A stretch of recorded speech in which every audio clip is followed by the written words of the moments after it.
नाज़रीन अस्सलाम वालेकुम। नाज़रीन, कल 12 मार्च को सेनेट के चेयरमैन और डिप्टी चेयरमैन के लिए इंतखाब होगा, इलेक्शन होगा। कंबाइंड ऑपोजिशन पीडीएम की तरफ से यूसुफ रज़ा गिलानी साहब को नॉमिनेट किया गया है। यूसुफ रज़ा गिलानी साहब की आमद जो है सेनेट में डॉक्टर हफीज़ शेख को हरा के वो हुकूमत के लिए चंद दिन पहले बहुत बड़ा सेटबैक था, जिसके बाद वज़ीर आज़म पाकिस्तान जनाब इमरान खान को वोट ऑफ कॉन्फिडेंस लेना पड़ा। हुकूमत और उसके एलाइज़ की तरफ से चेयरमैन सेनेट जो इस वक्त हैं जनाब सादिक संजरानी साहब, जो पहली दफ़ा अगस्त 2018 में चेयरमैन सेनेट बने थे पीपीपी की मदद से, उन्हें ही दोबारा रीनॉमिनेट किया गया है, दोबारा उन्हीं को खड़ा किया गया है। डिप्टी चेयरमैन की पोजीशन के लिए पीडीएम की तरफ से जेयूएफ के जनाब मौलाना अब्दुल गफूर हैदरी हैं, मुकाबले में तहरीक इंसाफ और उसके एलाइज़ ने मिर्ज़ा मोहम्मद आफरीदी खैबर पख्तूनख्वा से, लेकिन बुनियादी तौर पर फाटा अर्सवाइल फाटा से आफरीदी साहब को खड़ा किया। कल का होने वाला मुकाबला दोनों ही एलाइड जो पार्टीज़ हैं, यानी हुकूमत और उसके इत्तेहादियों और अपोजिशन और उसके इत्तेहादियों के लिए पीडीएम के लिए बहुत अहम है। पीडीएम के लिए इसलिए अहम है कि अगर यूसुफ रज़ा गिलानी साहब ये इलेक्शन जीतते हैं तो पीडीएम ये कह सकेगी कि जो मोमेंटम उसने शुरू किया था चंद दिन पहले वो उसे बरकरार रख पाती है। सिस्टम अब उसके साथ है, हवाओं का रुख बदल रहा है। तहरीक इंसाफ हुक्मरान जमात के लिए इस इलेक्शन जीतने का मतलब ये होगा कि जो पीडीएम ने एक तासुर कायम किया था कि हवा का रुख बदल रहा है, वो चीज़ थम गई है, डैमेज कंट्रोल हो गया है, मामला पे कम अज़ कम कुछ महीनों के लिए कंट्रोल पा लिया गया है। और मज़ीद इसके इम्पैक्ट क्या हो सकते हैं उसके हवाले से भी हम बात करेंगे।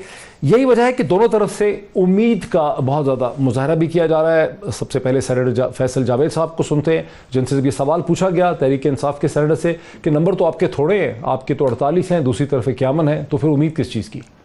नंबर्स तो हुकूमत के पास पूरे हैं नहीं, तो क्या अपोजिशन वाला तरीका ही इस्तेमाल होगा? बिल्कुल भी नहीं। अपोजिशन वाला तरीका क्या? पैसा चलाओ। बिल्कुल ऐसा नहीं होगा। मामला ये है कि जो इंडिविजुअल मेंबर्स हैं सेनेट के, वो फैसला करते हैं कि उन्होंने किसको, कौन बेहतर कैंडिडेट है। तो ये सब सेनेटर्स पे है, वो देख ले। एक तरफ उनकी प्रोफाइल देख ले यूसुफ रज़ा गिलानी की, दूसरी तरफ सादिक संजरानी साहब को देख लें, तो उसकी बिना पे आपको एक रिजल्ट मिलेगा इंशाल्लाह। यूसुफ रज़ा गिलानी साहब की प्रोफाइल तो खैर बहुत बड़ी है, चूँकि वो पाकिस्तान के इससे पहले बहुत पाकिस्तान के प्राइम मिनिस्टर भी रह चुके हैं, पाकिस्तान के बड़े इंपॉर्टेंट पॉलिटिकल लीडर हैं। गालिबन सेनेटर फैसल जावेद का कहना यह था कि चूँकि वो सुप्रीम कोर्ट से डिस्क्वालीफाई हुए थे, उन पर करप्शन के इल्ज़ाम भी रहे हैं, इसलिए ये मकसद उनका हो सकता है। ताहम सेनेटर शिबली फराज जो हैं, उनका ट्वीट बहुत माना खेज था, जिन्होंने कहा कि हर किस्म का कानूनी, इखलाकी, जमहूरी तरीका जो है वो इख्तियार किया जाएगा सेनेट में संजरानी साहब को जिताने के लिए, जिसकी तरफ से ये वो ट्वीट है जिसपे कि अपोजिशन ने बेतहाशा एहतजाज किया है। ताहम अब मरीम नवाज साहिबा का ट्वीट भी सामने आया है और जनाब खाकान अब्बासी साहब का प्रेस ब्रीफिंग भी सामने आई है। मरीम नवाज साहिबा ने अपने ट्वीट में यह दावा किया है कि सेनेटर्स जो हैं PMLN के, उनको टेलीफोन करके डराया धमकाया जा रहा है, उन्हें कहा जा रहा है कि वोट डालें और हमारे पास एविडेंस है। ताहम शाहिद खाकान अब्बासी साहब जो हैं उनका भी सुन लेते हैं, जिन्होंने बाकायदा इस चीज़ को बहुत खुल के उन्होंने एक प्रेस ब्रीफिंग में कहा। लेकिन आज फिर ये शहादतें हमारे पास हैं, एक नहीं है, बहुत सी हैं। जब सेनेटर्स को टेलीफोन आते हैं कि आप ऐवान में ना आएँ या अपना वोट बदल दें या फलाने को वोट दें और फलाने को ना दें, तो फिर एक मायूसी भी होती है, ये बदनसीबी भी है कि आज हुकूमती इदारों को सेनेट के चेयरमैन के इलेक्शन में मुदाखलत के लिए इस्तेमाल किया जा रहा है। प्रॉब्लम यह है कि शाहिद खाकान अब्बासी साहब मुसलसल कई दिनों से इसी किस्म के बयानात दे रहे हैं। जो पिछला सेनेट का इलेक्शन हुआ उसके बारे में भी उन्होंने इसी किस्म के खदशात का इजहार किया था। ताहम यूसुफ रज़ा गिलानी साहब ने जो कुछ कहा वो बहुत माना खेज है। उन्होंने बहुत उम्मीद का इजहार किया कि सिस्टम न्यूट्रल है और वो कल के दिन जीत जाएंगे। सुन लेते हैं क्या कहा। इलेक्शन में क्या सर आप क्या न्यूट्रल दिखाई दे रहे हैं? आज तक तो न्यूट्रल नजर आ रही है, उनको बिल्कुल न्यूट्रल रहना चाहिए और न्यूट्रल रहेंगे। गिलानी साहब, मरीम साहबा ने कहा है कि उनके अरकान को काले आना शुरू हो चुकी हैं, आपके नॉलेज में भी ऐसा कुछ है? अभी नहीं है, तो इसलिए तो मैं कह रहा हूँ न्यूट्रल है और कल मैं जीतूंगा। आपने सुना कि कैटेगोरिकली तौर पर उनसे सवाल पूछा गया कि मरीम नवाज साहिबा ने दावा किया, उन्होंने इस बात को रद्द कर दिया, उन्होंने कहा ऐसा नहीं है और कल मैं ही जीतूंगा। क्या सूरत हाल है? बहुत से हमारे जहन में सवालात हैं। मुझे एक बहुत ही डिस्टिंग्विश पैनल ज्वाइन कर रहा है। मुझे स्टूडियोज़ में मेरे साथ हैं पाकिस्तान तहरीक इंसाफ के रहनुमा जनाब सदाकत अब्बासी साहब, मेंबर हैं नेशनल असम्बली के, एजुकेशनिस्ट हैं। मुझे पीपीपी के मिनिस्टर ऑफ इंफॉर्मेशन सिंध से जनाब नासिर हुसैन शाह साहब ज्वाइन कर सकेंगे, मेरे साथ हैं इस वक्त। और पाकिस्तान के प्रोमिनेंट पॉलिटिकल एनालिस्ट जनाब साबिर शाकिर साहब, पॉलिटिकल एनालिस्ट, टेलीविजन पर्सनैलिटी भी मुझे ज्वाइन कर रहे हैं। साबिर शाकिर साहब से मैं बात का आगाज़ करता हूँ। साबिर शाकिर साहब, आप चूँकि सियासी तज्ज़ियाकार हैं, आप हमें क्विकली ये बता दें कि दोनों जो हुक्मरान और जमात है और अपोजिशन है, इनके लिए कल किस किस्म का चैलेंज है? नेचर क्या है इस चैलेंज की?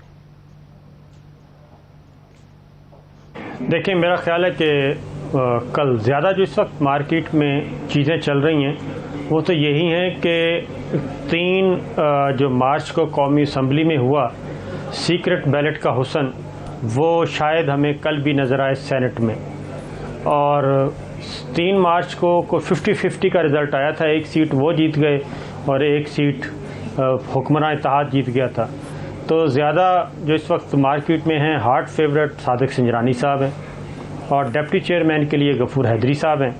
लेकिन अभी भी वफाकी दारुल हुकूमत इस्लामाबाद में आज जो इलेक्शन रात है, चांद रात तो नहीं है लेकिन इलेक्शन रात है, तो ये चीज़ें मेरा ख्याल है कि अभी मुलाकातें चल रही हैं, पैगामात का तबादला हो रहा है, पैगाम रसानी भी हो रही है, डायरेक्ट इनडायरेक्ट हर तरह से।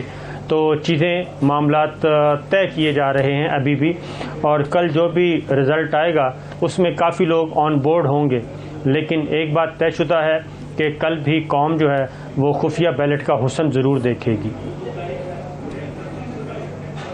कल कौम खुफिया बैलेट का हुस्न देख सकती है, ये तो आपने ही बताया कि हो क्या सकता है मुमकिन तौर पे। मेरा सवाल ये है कि what is at stake? Stake क्या है इसमें पीडीएम का और पीटीआई का कल के फैसले में?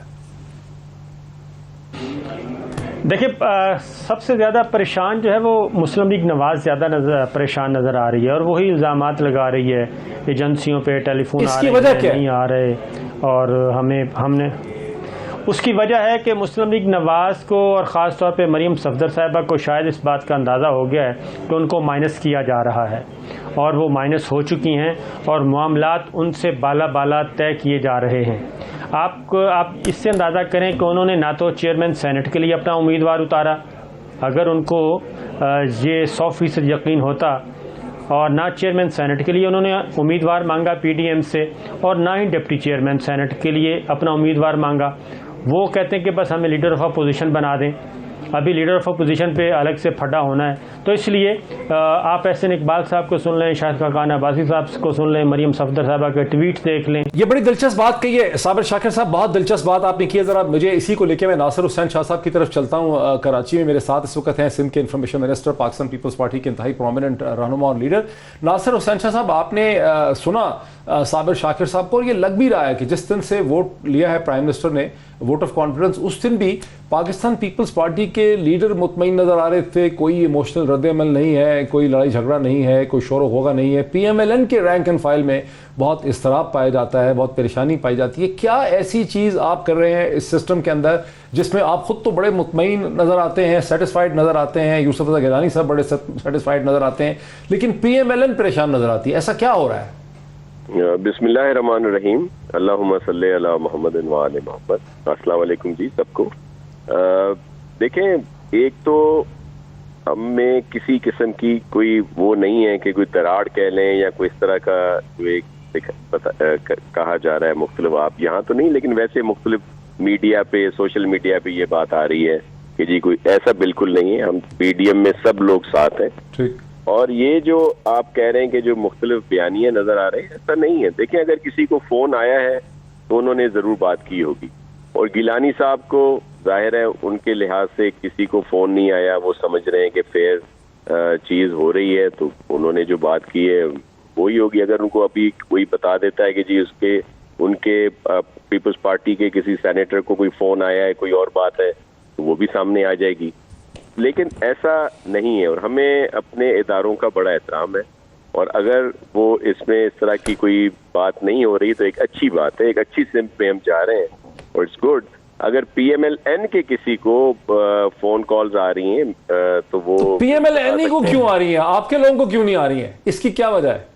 तो ये वाज़ेह हो जाएगा। अभी तो पूरी रात पड़ी है, इलेक्शन सुबह को है, लेकिन हम पुरुमीद हैं कि यूसुफ रजा गिलानी साहब ही जीतेंगे। आप वैसे भी देख लें, अददी लिहाज से हमारे जो नंबर हैं वो ज्यादा हैं। आपने मुझे नंबर है कितने इस वक्त? 51 है या 52 है? सर 52 के करीब है। 52 कैसे हैं जबकि 2 लोग आपके मिसिंग हैं, एक इसहाक डार और एक और साहब का बताया जाता है कि पाकिस्तान से बाहर है। सर वो पूरी कोशिश की जा रही है कि वो पहुंच जाए। अभी ये पूरी रात पड़ी है सर, तो हमें पूरी उम्मीद है कि उनको कहा गया है कि वो वापस आ जाए। हमें पूरी उम्मीद है कि वो आ जाएंगे। एक चीज जो भी आपने थोड़ी देर पहले सुनाई थी हमें कि हमारे एक जो फाजिल सेनेटर साहब है, उन्होंने कहा कि जी बड़ा फर्क है अपना यूसुफ रजा गिलानी साहब और संजरानी साहब में, तो वो सही कह रहे थे। हमारी सिंधी की एक कहावत है, कादे दस्तगीर कादे जुमो फकीर।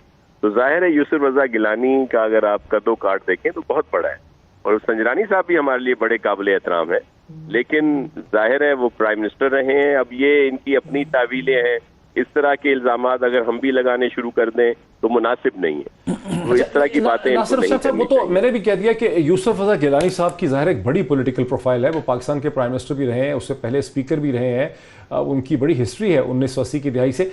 लेकिन वो फिर डिस्क्वालीफाई भी हुए जब उन्होंने खत नहीं लिखा, सुप्रीम कोर्ट का हुक्म ना मानने पर डिस्क्वालीफाई हुए। मैं आज ही देख रहा था, कोई एक फ्रेंड सेक्रेटरी ने मुझे एक नोट भेजा, वो कहने लगे कि ये कभी होता नहीं है कि एक सियासतदान एक पब्लिक ऑफिस से कोई बंदा दुनिया में कहीं डिस्क्वालीफाई हो जाए और उसके बाद दोबारा वो खड़ा हो जाए पब्लिक ऑफिस के लिए। शायद वो इस तरफ इशारा कर रहे। देखें, वो बदनीयती पर मुबनी था। वो जो फैसला था उस वक्त का, वो बदनीयती पर मुबनी था। अब आपने था तो सुप्रीम कोर्ट का फैसला सर, लेकिन सुन लें, अभी भी हर जगह से उनको अहल करार दे दिया गया ना। इन्होंने पूरी कोशिश की, हर जगह पे गए, इलेक्शन कमीशन में गए, अदालत आलिया में गए, सुप्रीम कोर्ट में गए, लेकिन वहां से उनके हक में फैसला आया। तो ये इस बात की दलील है कि हमारे यूसुफ रजा गिलानी साहब इस वक्त अहल हैं, और ऐसी कोई कदगन किसी किस्म की कोई बार उनके ऊपर नहीं है जिसका तज़किरा किया जाए। लीगली तो नहीं है, टेक्निकली तो नहीं है, लेकिन इखलाकी तौर पे पब्लिक ऑफिस से हटाए गए।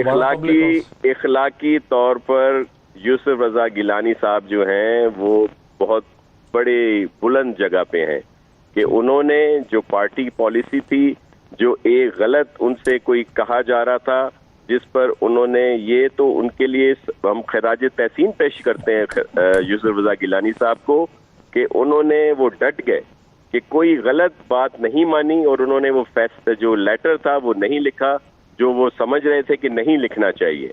तो इसलिए तो हम उनको सलाम पेश करते हैं, बजाय इसके कि उनको अप्रिशिएट किया जाए कि उन्होंने वजारत उज़्मा जैसी बड़ी कुर्सी को खातिर में नहीं लाए, उसकी कुर्बानी दे दी एक लेटर की वजह से अपनी क़यादत के लिए। तो उस पर तो उनको सलाम पेश करना चाहिए। ठीक है, इससे ज्यादा दो पॉलिटिकल पॉइंट्स ऑफ व्यू में सदाकत अली अब्बासी से फर्क नहीं हो सकता। वो कहते हैं कि आसिफ अली जरदारी साहब के वो लॉयल रहे, उन्होंने स्टैंड लिया, और अब आप समझते हैं कि यही चीज़ उनकी बहुत बड़ी डिस्क्वालिफिकेशन है। आपके सेनेटर फैसल जावेद का इसी तरफ इशारा था कि ये डिस्क्वालीफाई हुए। देखें डॉक्टर साहब, किसी को सज़ा हो कि वो वापस कानूनी तौर पे आ जाना एक अलग बात है, लेकिन ये जो सेनेटर हैं या सेनेट के चेयरमैन हैं या वज़ीर आज़म का ओहदा है या इवन MNA या सेनेटर का ओहदा है, ये माशरे के चंद गिने चुने लोग होते हैं जो माशरे के जो उनकी सोशल इक़दार हैं उनका ट्रेंड सेट करते हैं। लोग इनको देखते हैं, इनको सुनते हैं, इनकी तरह होने की कोशिश करते हैं। तो मेरे भाई ने तारीफ़ की, मैं तो समझता हूँ कि सुप्रीम कोर्ट का फैसला था और इन्होंने कह दिया कि वो बदनीति पे मबनी था। इसका मतलब है कि जनाब नासिर हुसैन शाह साहब का जो बयान है वो सुप्रीम कोर्ट के फैसले से सुपीरियर है, या ये तो मतलब जिसके खिलाफ फैसला हो वो कहे कि वो उस पर बदनीति में मबनी है। मेरा ख्याल है ये बात नहीं है। मुआशरों की इक़दार, इदारों के फैसले हमेशा मैटर करते हैं, अनटिल कि उससे बड़ा कोई जज कह दे कि वो फैसला उस पर मबनी नहीं है या फैसला रिव्यू हो जाए। तो ये बात बिल्कुल इनकी गलत है। फिर बाकी बातें चलें छोड़ें, ये जो उनके इलेक्शन के दौरान जो उन्होंने अपना कंडक्ट शो किया, जो उनके बेटे ने, जिनकी वीडियो मौजूद है, जिन्होंने लोगों को पैसे ऑफर किए, MQM का रेट बताया, कराची का रेट बताया, नहीं वो चलो ऑपरेशन करने वाले को छोड़ें, उन्होंने KPK का रेट बताया, कराची का रेट बताया, इनको रेट लगाया, वोट रिजेक्ट करने के तरीके बताए, रसीद नहीं किए उन्होंने सिर्फ बताया कि रसीद नंबर उन्होंने कहा कि तुम 73 लिख देना, तुम 43 लिख देना, तुम 22 लिख देना, तुम 10 लिखना। ये तरीका के बाद फिर जो वहाँ पे हमें हमारी खबरें हैं या जो आप सबको पता है कि जो वहाँ इलेक्शन डे पे हुआ कि जिसमें पीडीएम के 2 उम्मीदवार हैं और पीटीआई के 2 उम्मीदवार हैं और बड़ा वाज़ेह फ़र्क है कि जहाँ पैसा चला है वहाँ वोटों का फ़र्क है और जहाँ पैसा नहीं चला है वहाँ पे वोटों का फ़र्क है। तो ये सारे कंडक्ट की बात कर रहे हैं फैसल, और हम समझते हैं कि इनके मुकाबले में एक छोटे सूबे से बंदा होना, उसका अपना कंडक्ट एज चेयरमैन, उनके अपने ताल्लुकात और पीछे एक ऐसी पार्टी का खड़ा होना जिसका आगे मुस्तकबिल है। पीपल्स पार्टी एक दौर में बड़ी पार्टी थी जो पंजाब की और केपी के पार्टी थी, आज वो सिंध रूरल की पार्टी रह गई है। मुस्लिम लीग नून भी पूरे पाकिस्तान की पार्टी थी, आज एक सेनेटर उनके पास केपी में नहीं है, एक सेनेटर सिंध में नहीं है, बलोचिस्तान में नहीं है, फेडरल कैपिटल में नहीं है। ये पार्टियां डूब रही हैं, जो पॉलिटिकल लोग हैं उन्होंने उभरती हुई आगे आती हुई पार्टी को सपोर्ट करना है। इसलिए जो मार्जिन है, ये जो आप 50-50 गिन रहे हैं, इससे खासा मुख्तलिफ होगी। छोटे सूबों में नॉर्मली पार्टी लाइन से आगे जाके लोग अपने नुमाइंदगी के लिए, कमजोर तबकात की नुमाइंदगी के लिए लोग इकट्ठे हो जाते हैं और पार्टी लाइन से बालातर होकर भी लोग वोट देते हैं। साहब आप मेरे साथ रहे, ब्रेक के बाद इसी इशू को आपसे डिस्कस करते हैं। जनाब साबिर शाकिर साहब से आगाज करते हैं ब्रेक के बाद, आफ्टर द ब्रेक। नाज़रीन वेलकम बैक। नाज़रीन वक्फे से पहले मैं आपको बता रहा था कि हुक्मरान जमात तहरीक इंसाफ और उसके इत्तेहादियों का ये कहना है कि दोनों ही उनके कैंडिडेट्स जो हैं, चेयरमैन सेनेट के सादिक सजरानी और जनाब आफरीदी साहब, ये दोनों पसमानदा इलाकों से, छोटे सूबों से। इस हवाले से सीएम बलोचिस्तान जनाब जाम कमाल साहब ने परवेज़ खटक साहब के साथ बैठ के क्या कहा, क्या उन्होंने ख्वाहिश का इज़हार किया, वो सुन लेते हैं। मिर्ज़ा साहब का जो एक नॉमिनेशन आया है और बलूचिस्तान के हवाले से ये दोनों नॉमिनेशन ऐसे हैं कि पाकिस्तान के वो सूबे जो पसमानदगी में बाकी सूबों से बहुत पीछे हैं, तो हम लोग ये एक बड़ी अच्छी नवीद देख रहे हैं कि ये सिलसिला जारी रहेगा। तो बलूचिस्तान इंशाल्लाह बड़ा पुरुमीद है कि हम लोग आने वाले वक्तों में चीज़ों को एक और अच्छे अंदाज में देखेंगे। नाज़रीन अब से थोड़ी देर पहले राना सनाउल्लाह साहब का ये बयान भी सामने आया है एक टेलीविज़न चैनल पे बात करते हुए, जिसमें उन्होंने ये कहा है कि मिर्ज़ा आफरीदी साहब जो हैं वो तो पीएमएलएन की पार्लिमानी टीम का और कमेटी का हिस्सा हैं और वो हमारी मंशा और मर्ज़ी के ख़िलाफ़ वोट नहीं डाल सकते हैं और हम उनसे कहेंगे कि अपने डिक्लेरेशन के हिसाब से वोट करें। ये भी एक इशू जो है वो सामने आ रहा है। साबिर शाकिर साहब, आपका क्या तज्ज़िया है ये छोटे सूबों का जो स्टैंड है हुकूमत का, और ये जो आफरीदी साहब के हवाले से राना सनाउल्लाह साहब की स्टेटमेंट है कि वो तो हमारे साथ है, ये कहाँ जा रहे हैं, उन्होंने उनको नॉमिनेट कर दिया एज डिप्टी चेयरमैन। देखिए डॉक्टर साहब, अगेन मैं बात करूंगा, नासिर शाह साहब की गुफ्तगू आपने गौर से सुनी, वो उनको काफ़ी इल्म है। वो यही कह रहे हैं कि अभी तो पूरी रात पड़ी है और सारी रात कभी पड़ी और उसमें चीज़ें तय होनी है। फिर उन्होंने सादिक संजरानी साहब के बारे में कोई गलत बात नहीं की और कोई एडवर्स बात नहीं की। उन्होंने कहा वो बहुत अच्छे हैं और सादिक संजरानी साहब वज़ीर आज़म गिलानी साहब के मुआविन खसूसी रह चुके हैं। तो ये एक अलग बात है कि मैं आपको ये बता रहा हूँ कि अभी बहुत सारी चीज़ें हैं पाइपलाइन और कौमी इत्तेफाक राय पैदा करने की कोशिश की जा रही है और कौमी इत्तेफाक राय से कल का दिन जो है वो अचीव करने की कोशिश की जा रही है। और संजरानी साहब बदस्तूर जरदारी साहब को अभी तक, जरदारी साहब के दिल से नहीं उतरे अभी तक संजरानी साहब। अब इसके बदले में क्या होगा क्या नहीं होगा ये आने वाले दिनों में पता चल जाएगा। नासिर हुसैन साहब, ये आप हमें समझा देंगे कि अगस्त 2018 में पाकिस्तान पीपल्स पार्टी ने और आसिफ अली जरदारी ने, एक्स प्रेसिडेंट आसिफ अली जरदारी ने उस वक्त सादिक संजरानी को क्यों सपोर्ट किया था? वो क्या वजूहात के मसलहत थी कि सादिक संजरानी को चेयरमैन सेनेट बनाने में आपकी जमात ने एक रोल प्ले किया? क्या वजह थी? देखें, उस वक्त जो आपने अभी दिखाया जाम कमाल साहब का भी और दीगर का, एक क्योंकि बलूचिस्तान से वो नुमाइंदगी थी तो इसलिए उनकी सपोर्ट की गई। अच्छा, और जाहिर है वो एक अपना टेन्योर बड़े अच्छे तरीके से गुजार चुके हैं। तो अब नहीं, लेकिन फिर अगस्त 2019 में आपने उनको उतारने की कोशिश की। देखें, तो बाद में जो भी पॉलिटिकली चीजें सामने आई उनके लिहाज से वो मूव की गई थी और फिर आपने देख लिया कि उस मूव में जो अभी बहुत सारी बातें की जाती हैं, ज़मीरों की, ट्रांसपेरेंसी की, ओपन वोट की, मिसाक जमहूरियत की मिसालें दी जाती हैं, उस वक्त तो उनको कुछ याद नहीं आया जब 60 से ज्यादा लोग संजरानी साहब के खिलाफ खड़े होकर उन्होंने दिखाया और जब वोट आए तो बहुत सारे उनको ज्यादा मिल गए। उस वक्त तो कोई बात मेरे काबिल एहतराम सदाकत अब्बासी भाई या इनकी पार्टी के किसी का ज़मीर जो है उस वक्त नहीं जागा कि ये क्या हुआ और उन्होंने क्यों इस तरह सारा कुछ हुआ है, लेकिन अब बाद में बहुत सारी बातें आई। मैं आपको खदशा है कि कल भी कुछ ऐसा ना हो जाए? 64 थे, बाद में 50 रह गए। जी वही मैं उसका आपको बता रहा था, लेकिन अब मुझे पूरी उम्मीद है कि जिस तरह हालात जा रहे हैं तो इंशाल्लाह गिलानी साहब जो है हालात किस तरह जा रहे हैं, ये जो आपने बड़ा मानाखेज से बात की कि आपको उम्मीद है कि हालात जिस तरह से जा रहे हैं, हालात किस तरह से जा रहे हैं? देखिए, हमें पूरी उम्मीद है कि जो उस वक्त हुआ, जिस तरह के प्रेशर आए और जिस तरीके से 64 लोग खड़े थे ईवान में जाहिरी तौर पर, और बाद में वो कम निकले, 50 हो गए, वो 14 से 14 गुम हो गए थे, 14 चले गए। तो इस दफा ऐसा नहीं होगा, बल्कि मुझे पूरी उम्मीद है। तहरीक इंसाफ के साथ भी तो यही हुआ ना 3 मार्च को, कि उनके पहले तो खड़े थे सारे, फिर 17 उसमें से गुम हो गए। उसमें देखिए उसमें क्या हुआ, उसमें हुआ ये कि पहले दिन से जैसे ही नामजदगियां हुई सेनेट के लोगों की पीटीआई की तरफ से, जैसे शेख साहब के लिए आई, या बलूचिस्तान, सिंध, केपी, पंजाब में तो चलें, बाद में वैसे ही इलेक्शन हो गया, दीगर जगहों पे फौरी तौर पर रिएक्शन आया। जो पीटीआई के अराकीन असेंबली हैं, कौमी हो या सूबाई हो, आपके नेशनल मीडिया पे आकर बहुत सारे अराकीन असेंबली ने कहा कि हम इनको वोट नहीं देंगे क्योंकि ये जो नामजदगियां हुई हैं ये बेहतर नहीं हुई। वही उन्होंने रिएक्शन दिया। आपके इल्म में है कि उन्होंने हर बात पे, देखें हफीज शेख साहब पर लियाकत साहब ने बात, लेकिन मैं तो ये कह रहा था ना शाह साहब के एक रात पहले तो पूरे थे ना नंबर उनके, वो 17 लोग जो बाद में गुम हो गए सीक्रेट बैलेट में, वो एक रात पहले तो पूरे थे उनके पास, इकट्ठे थे। मैं ये अर्ज कर रहा था, लेकिन वो कह चुके थे ना, खुलेआम कह चुके थे, एक दो ने नहीं कहा था, इनके 10-15 लोगों ने खुलकर इजहार किया कि जी हम वोट ही नहीं देंगे।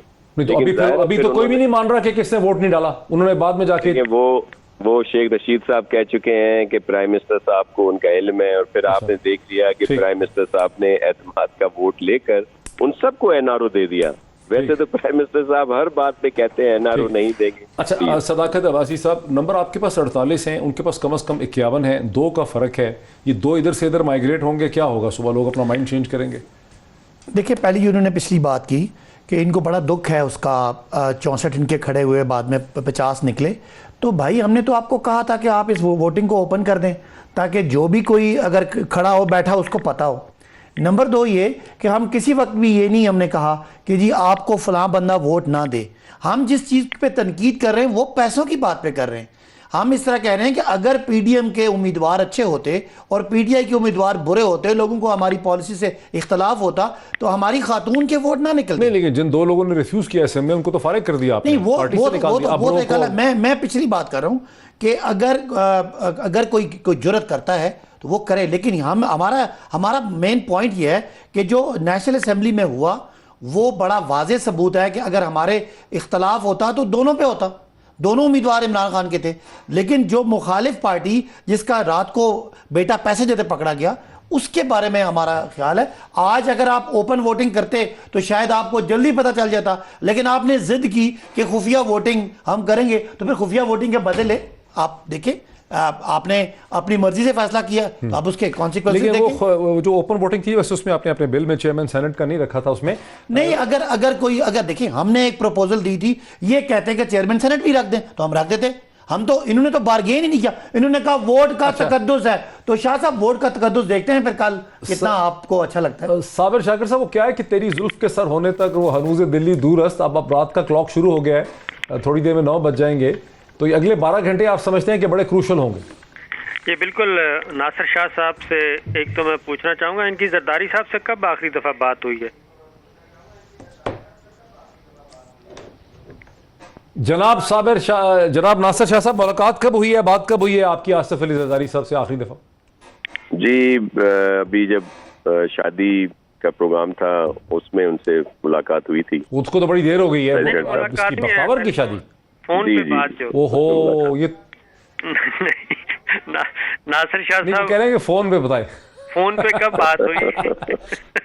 नासिर साहब जी मैंने आपको बताया कि मेरी मुलाकात तब हुई थी। नहीं, मुलाकात नहीं, फोन पे बात। आप कह रहे हैं कि फोन पे या व्हाट्सएप पे कब बात हुई है? अगर आप सिग्नल पे बात करते हैं, नहीं टर्किश ऐप है। नहीं सर, नहीं, अभी नहीं हुई, कुछ हालिया दिनों में नहीं हुई। नहीं, व्हाट्सएप पे भी एक्सचेंज नहीं हुआ, सिग्नल पे भी नहीं हुआ सर, हालिया दिनों में नहीं हुई। मैं ये साबिर शाकिर साहब, आप क्या अंदाजा लगाने की कोशिश कर रहे हैं नासिर हुसैन शाह साहब को आपने खड़ा कर दिया में? नासिर शाह साहब यही बताने के लिए तैयार नहीं है हमें कि इनकी आखिरी दफा जरदारी साहब से बात कब हुई है। मेरी इत्तला के मुताबिक थोड़ी देर पहले हुई है और उन्होंने सारी पूछा है, तो इसीलिए बड़ी ये नपी तुली गुफ्तगू कर रहे हैं नासिर शाह साहब। और नासिर शाह साहब को मालूम है कि इस वक्त आज की जो रात है कितनी इम्पोर्टेंट रात है और इसमें अभी भी बातें चल रही हैं, बातचीत चल रही है, पैगाम रसानी हो रही है इनडायरेक्ट और बहुत अच्छे तरीके से। और संजरानी साहब जो हैं वो बहुत ब्रिज का काम कर रहे हैं।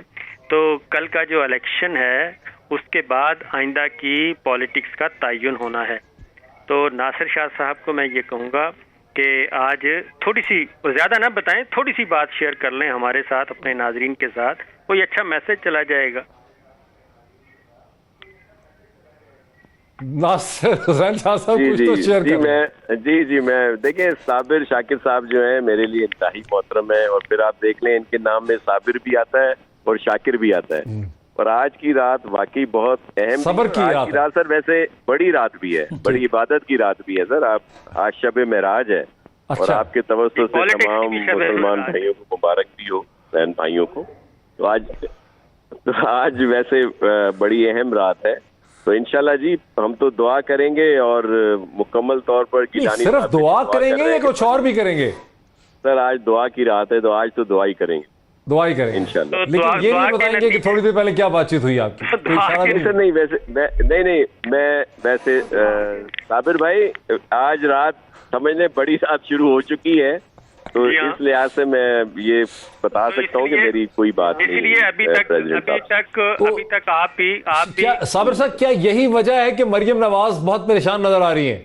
मरियम नवाज साहिबा इतनी ज़्यादा परेशान हैं कि मरियम नवाज साहब के जो सेनेटर्स को जो फ़ोन आ रहे हैं उन्होंने अभी तक पीपल्स पार्टी के साथ शेयर नहीं किया। और जो आखिरी पीडीएम का इजलास हुआ उसमें नवाज शरीफ साहब ने बहुत खरी सुनाई है। उन्होंने क्या कहा? उन्होंने कहा देखें जी बहुत कुछ हो गया, आपने कहा कि इस्तीफे नहीं देने, हमने कहा इस्तीफे नहीं देते। आपने कहा ज़िमनी इलेक्शन में हिस्सा लें, हमने ज़िमनी इलेक्शन में हिस्सा ले लिया। आपने कहा सेनेट का इलेक्शन का भी बाइकआउट नहीं करता, वो भी हो गया। अब ये सारे काम हो गए हैं, अब बस आप सीधा लॉन्ग मार्च और धरने का ऐलान करें। ये नवाज शरीफ साहब ने कहा और इसको एंडोर्स किया मरियम सफदर साहिबा ने, किसी और रहनुमा ने इसको एंडोर्स नहीं किया। तो मामलात उस तरफ जा रहे हैं। और दूसरा ये कि मौलाना फजलुर रहमान साहब से एक वादा हुआ, एक अमानत का वादा किया गया था धरने के बाद, जो 19 का धरना हुआ था, तो मार्च में उनको अमानत लौटाई जानी थी। तो मैं नासिर शाह साहब से यही तो पूछ रहा हूँ कि क्या वजह है कि मुस्लिम लीग नवाज न चेयरमैन के लिए दिलचस्पी रखती है, न डिप्टी चेयरमैन के लिए दिलचस्पी रखती है, और मौलाना गफूर हैदरी साहब को क्या ये परवेज़ खटक साहब की अचानक जुबान स्लिप हो गई कि उन्होंने, और वो भी सादिक संजरानी के साथ मिल के उनको डिप्टी चेयरमैन का ओहदा ऑफर कर दिया, और वही जो गफूर हैदरी साहब को मुस्लिम लीग नवाज देने के लिए तैयार नहीं थी वो तैयार हो गई। Very interesting. एक ब्रेक लेते हैं और ब्रेक के बाद साबिर शाकिर साहब से मजीद समझेंगे कि वीडियो कॉन्फ्रेंस में पीपल्स पार्टी के लीडरान भी शामिल थे, क्या पूरी पीडीएम की थी, सिर्फ पीएमएलएन के लोग थे, क्या मामला है, क्या हकीकत है? नासिर हुसैन शाह साहब से भी समझते हैं इसके हवाले से, और सदाकत अवासी साहब से भी आफ्टर द ब्रेक। नाज़रीन वेलकम बैक। बहुत ही क्विकली अगर मैं नासिर हुसैन शाह साहब के पास क्विकली, नासिर हुसैन शाह साहब, अगर यूसुफ रज़ा गिलानी साहब जो हैं वो चेयरमैन बन जाते हैं और सिस्टम में आप लोग अंदर आ जाते हैं, और ये जिस कॉन्फ्रेंस की बात कर रहे हैं, वीडियो कॉन्फ्रेंस की बात कर रहे हैं साबिर शाकिर साहब, तो ऐसा लग रहा है कि पीएमएलएन और नवाज शरीफ साहब अभी भी एक्सपेक्ट करते हैं कि लॉन्ग मार्च हो सकती है, रेजिग्नेशन हो सकते हैं, लेकिन आप लोग तो सिस्टम के अंदर गहरे से गहरे होते चले जा रहे हैं। अगर यूसुफ रज़ा गिलानी साहब चेयरमैन का सेलेक्ट हो जाते हैं, फिर आप लोग क्या रिजाइन कर देंगे सिस्टम से, फिर लॉन्ग मार्च करेंगे, किसके खिलाफ? देखें, पीडीएम की जितनी पार्टीज हैं वो सब साथ है। अच्छा। ये इस तरह का तासुर जो है वो नहीं लेना चाहिए। नहीं लेना नहीं चाहिए, या मतलब इसमें लॉजिक नहीं है? नहीं सर, कोई ऐसा लॉन्ग मार्च में हम साथ हैं। चेयरमैन साहब ने अहकाम दिए हैं हमारे यहाँ, आज भी हमारे चेयरमैन सेनेट आपका हो, लॉन्ग मार्च किसके खिलाफ करेंगे आप? सर लॉन्ग मार्च तो किया जाएगा, ये जो वफाकी हुकूमत में बैठे हैं जो हम चाहते हैं कि फिर उसके बाद सर अगला भी सुन लेना सर, अगली चीज जो आएगी वो अदम एतमाद आएगा, प्राइम मिनिस्टर साहब के। वो तो 6 महीने लग जाएंगे, अभी तो ले चुके हैं वोट। नहीं सर, ये नहीं है, उसमें इसमें ये कदगन नहीं है। ये बिल्कुल क्लियर हो चुका है कि जो इन्होंने वोट ऑफ कॉन्फिडेंस दिया इसकी कोई अहमियत नहीं है। अच्छा। कोई लीगली, कानूनी, किसी किस्म की। एक चीज मैं डॉक्टर साहब कहना चाह रहा था, जो अब्बासी साहब ने भी कही कि देखें आला अदालतों का हमें इंतहाई एहतराम है, सुप्रीम कोर्ट का भी, और जो जस्टिस साहिबान भी हैं।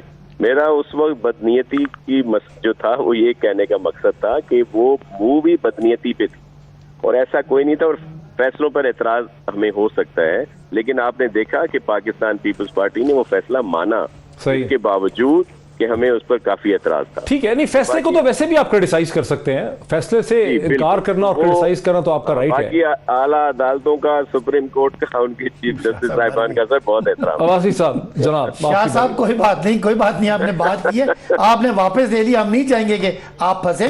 फंस नहीं सकते, फैसले पे एतराज कर रहे हैं। नहीं चले, वैसे मैंने भी इस नीयत से नहीं कहा था।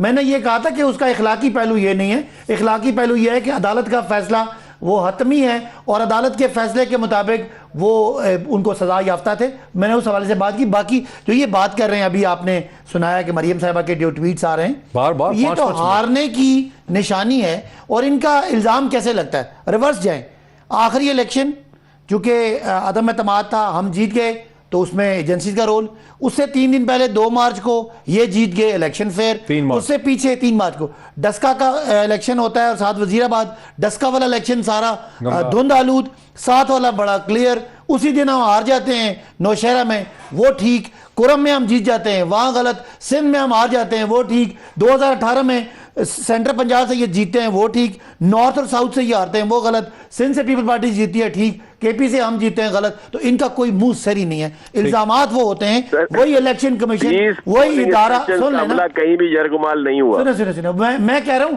वही इलेक्शन कमीशन, वही अमला, वही पुलिस, वही उस्मान बुज़दार, वही महमूद खान, और उसमें आपने पिक एंड चूज करके एक को आपने एक जगह पप्पू पास हो गया और एक जगह पप्पू बिल्कुल फेल हो गया। तो ये चीजें भी लोगों को पता है कि ये इनमें कोई इखलाकी स्टैंडिंग नहीं है इन बातों की। या तो आप कहें कि गलत। फिर एक और बात शाह साहब, जितनी मेहनत से आप ज़िमनी इलेक्शन लड़के आके जीत के आना चाहते हैं, नून लीग को पता है कि इतनी मेहनत से कमाई हुई सीटें कल लॉन्ग मार्च में कोई इस्तीफा नहीं देगा। तो ये लाइन बड़ी वाज़ेह है, हमें पता है कि आप ठीक लाइन पे जा रहे हैं और वो गलत लाइन पे जा रहे हैं। साबिर शाकिर साहब, आपने सुना नासिर हुसैन शाह साहब को, वो इत्तेफाक नहीं करते आपकी बात से, लेकिन मुझे आपकी लॉजिक में बड़ा वजन नजर आता है कि ये जो जिस वीडियो कॉन्फ्रेंस का जिक्र कर रहे हैं, ये पूरे पीडीएम की वीडियो कॉन्फ्रेंस थी जिसमें नवाज शरीफ साहब बोल रहे थे, ये सिर्फ पीएमएलएन की अपनी वीडियो कॉन्फ्रेंस? नहीं जी, पीडीएम की थी वीडियो कॉन्फ्रेंस।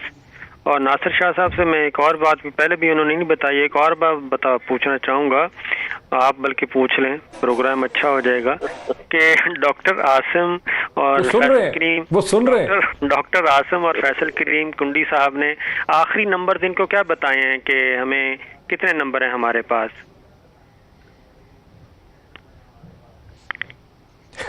नासिर हुसैन शाह साहब देखें, अब मुझे नहीं पता कि साबिर शाकिर साहब इधर इस वक्त कहाँ बैठे हैं, किस दफ्तर से बैठ के प्रोग्राम कर रहे हैं। बहरहाल सवाल आपने उनको सुन लिया। भाई साबिर भाई, मैंने कहा साबिर भी हैं, शाकिर भी हैं, तो हमें भी सब्र से काम लेना चाहिए। हमें इतनी जल्दी ये नंबर नहीं बताने चाहिए, लेकिन हमारे पास नंबर ज्यादा है अल्लाह के हुक्म से। नंबर उनके पास ज्यादा है। जनाब साबिर शाकिर साहब, बैक टू यू। अभी कुछ देर पहले तक डॉक्टर आसिम ने, फैसल करीम कुंडी साहब ने, सलीम माडवी वाला साहब ने चंद सेनेटर्स के साथ राब्ता किया और उनमें से उन्होंने क्या जवाब दिया। मैं तो खैर अपने ऑफिस में बैठा हूँ इस वक्त, आपकी टीम भी मेरे सामने बैठी है, ये मैं आपको बता दूं। अभी प्रोग्राम करके मैं फारिग हुआ हूँ तो मैं अपने दफ्तर में बैठा हूँ। ठीक है, हमें पता। सिर्फ नासिर शाह साहब ये बता दें कि कितने सेनेटर्स ने डॉक्टर आसिम को कहा है कि ओके, और किसने कहा है कि नहीं, हम सुबह बताएंगे। और ये नंबर कितने हैं? कोई 10 सेनेटर्स हैं या 8 सेनेटर्स हैं जिन्होंने ये बात की है, जिन्होंने सुबह का टाइम मांगा है? नासिर हुसैन शाह साहब, सुबह तक वाले कितने लोग हैं? सुबह आपको अर्ली मॉर्निंग बता देंगे इंशाल्लाह हतमी फैरज। और मैं साबिर शाकिर भाई को व्हाट्सएप करता हूँ सारी चीजें जो है सुबह उठते ही सुबह फजर की नमाज के बाद बता। साबिर शाकिर साहब, आपको जवाब मिल गया अपना, लेकिन आप मेरे सवाल का जवाब दे दें कि ये अगर पीडीएम की मीटिंग थी तो उसमें आपने कहा कि सिर्फ मरियम नवाज साहिबा ने लबैक कहा अपने वालिद साहब के ऊपर, बाकी लोग खामोश रहे इस पे, रेजिग्नेशन की बात के ऊपर और लॉन्ग मार्च पे। जी बिल्कुल, उसमें खामोश थे और एक डिमांड पूरी हो सकती है और वो भी हम उसका भी फैसला करेंगे कि लॉन्ग मार्च करना भी या नहीं करना, ये करेंगे 12 मार्च का नतीजा देखने के बाद। 15 मार्च को दोबारा इनका इजलास है। इस वक्त सूरत हाल ये है डॉक्टर साहब कि मौलाना फजलुर रहमान साहब अपने लिए मामला सीधे करने की कोशिश कर रहे हैं। वो कह रहे हैं कि गफूर हैदरी साहब को जितवा दें तो ज़्यादा बेहतर है, ताकि मुझे भी फेस सेविंग मिले और मैं भी ज़रा कौमी धारे में आ जाऊं।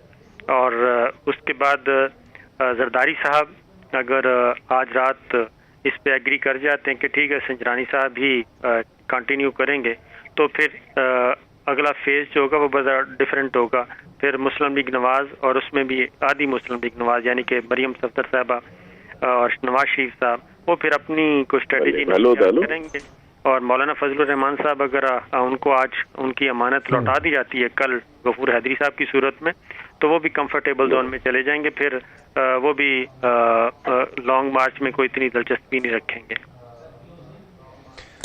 बहुत शुक्रिया साबिर शाकिर साहब का भी, नासिर हुसैन शाह साहब का भी, सदाकत अब्बासी साहब का भी। और लग ऐसे रहा है कि अगर तो यूसुफ रजा गिलानी साहब चेयरमैन सेनेट मुंतखब हो गए तो फिर तो लॉन्ग मार्च का सवाल ही नहीं पैदा होता, और अगर वो मुंतखब ना हुए तो फिर शायद कोई आधी पचंदी किस्म की लॉन्ग मार्च होगी। आज इतना ही, अगले हफ्ते फिर आपसे मुलाकात होती है। बहुत शुक्रिया।